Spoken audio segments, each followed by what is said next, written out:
the impact that Jose Fernandez had on the Cuban community, this is a significant loss for them.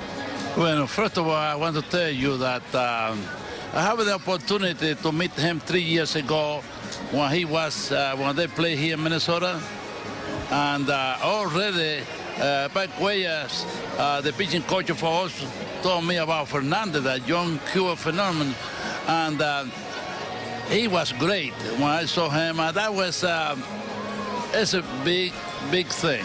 Like today, when I have the news, my friend called me from Miami early in the morning and told me the news. I can't believe it.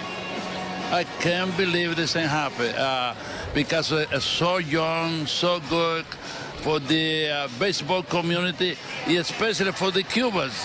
He's a Cuban. People in Miami love him. I think all the Cubans love him. And I'm feeling very, very sorry about the families, about all his friends and the people who get to know him. And for the Cuban, you know, it's not that many Cubans now in the big league. And this guy make a big impact in baseball. Anytime he pitches, people say, hey, Fernandez, go pitch it today. Fernandez, you know, he was a real thing. It was so nice to. Well, you said that you met him about 3 years ago. Tell us about that first meeting with him, because I know it was kind of an interesting and special meeting for you. Well, for me, usually any times the Cubans, because I know how hard it is to be able to come in here to the United States and be able to make it to a big league and be here, I make sure that meet him. When the Marlins was playing here in Minnesota, I make sure I want to meet him. It was something special. And that day, they only left her to pitch a 5 inning. He pitching good, very good. And you know, what's a big inspiration for me, because he was so young. He was only about 19 or 20 years old when I first met him here. And already his name was there.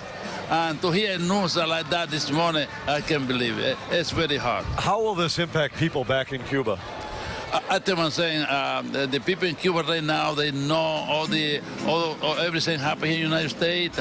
I bet you it's a very tough news for them in Cuba. Tony, thanks very much for joining us on a very sad day for baseball, but particularly people from Cuba. I tell you, I'm saying, for me, been very sad days, because I know how the people feeling. I know how the family go feeling. I know how the people in Miami go feeling. Yeah, I know how the baseball feeling, because baseball is a family. Everybody who play in the big league, everybody play these games, it's like a big family. Yeah, I know we as a family, we feeling very sorry for something like that. Sad day in baseball as Jose Fernandez killed in a boating accident in Florida early this morning.